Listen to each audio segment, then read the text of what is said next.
It's not about the value of your soul. It's about the value of you in the marketplace. There's always two pains in life. There's the pain of discipline or there's the pain of regret. It's not what happens that determines the quality or the quantity of your life. It's not what happens. And the reason is because what happens to about everybody. No different. The sun went down on all of us last night. A common event, a happening. And I found out that the same things can happen to two different people. One gets rich and one stays poor. Why is that? It's because it's not what happens, but rather it's what you do that changes everything. What's an area of your life right now that you really want to improve? What's an area that's important to improve? If your body's great, how about your career? Career's great, how about your relationships? Intimate one especially, or your kids, or your relationship with your creator, your spiritual side of your life, or is it your finances? Figure an area that really matters, decide on that area. I say to people, you got to participate in your own rescue. You've got to retool yourself. Lasting change is different than a goal. You don't always get your goals, but you always get your standards. Everybody in life gets their musts. They don't get their shoulds.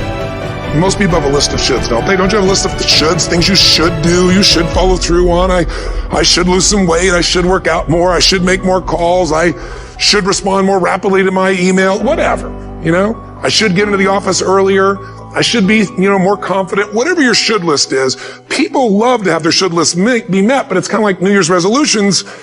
If it does, it's really exciting, but if it doesn't, which is most of the time, it's a little disappointing, but you kind of know it's not going to happen. But when you decide something is a must for you, an absolute must, when you cut off any possible, you just say, I'm going to find the way or I'm going to make the way. Human beings, when they resolve things, when they make a real resolution inside themselves, which is they raise the standard and they make it a must, they find the way. Everything in life is always changing. We don't have to work on change. Change is automatic, but progress is not. So if you want to make real progress, then you really got to look at your life in a different way. You got to say, I got to take control of this process and not just hope it's going to work out like people do who make a resolution. My mom was a powerful woman, so she kicked my forefather out, whose name I carry, and he adopted me. And when he went out, she decided it wasn't his side, so she kicked me out too by chasing me out with a knife. And I wasn't worried she was going to stab me or anything, but I decided this is freedom. I've got to find a way to make my life work. But I had no money. I had a 1960 Volkswagen I worked $40 a week as a janitor to buy and pay for. And so I had no car, I had no money, I had no anything. I went and slept in a person's laundry room, and then I decided I've got to figure out what to do, and I needed to feed my mind because I was so depressed, I was so overwhelmed. I'm missing my brother and sister and feeling just completely out of sorts. So I got on a bus and I traveled 14 miles, I remember, because I ended up running it one time. And I went to this bookstore and I bought this book called The Magic of Believing by Claudia Bristol. It's the first real book other than maybe Think and Grow Rich or Emerson's essays. And I started on this journey of saying every single day I'm going to feed my mind. I'm not going to hope good thoughts show up. I'm going to read biographies. I'm going to find out what makes people tick. I'm going to understand what makes me tick. And I wanted to read a book a day, but I didn't do that. I took a speed reading class and I read 700 books over 7 years. And they were all personal development, human development, psychology, physiology. And then what I try to do is take anything that I learned and apply it.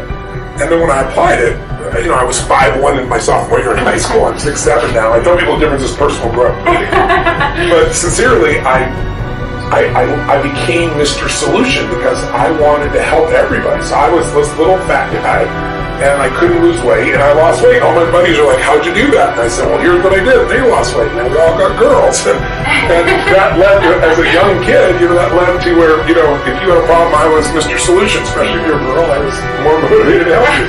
So the breakthrough was really understanding the power of compressing decades into days.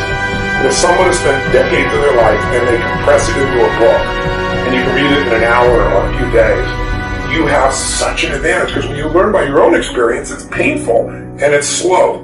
When you learn by other people's experience, everybody knows in the financial world, other people's money is leverage, right? Well, other people's experience is more powerful than other people's money, because you can have the money and lose it. But if you get the experience, you can change it all. So I think that was the beginning for me, and it set me on a lifelong path of hunger. I've never lost my hunger.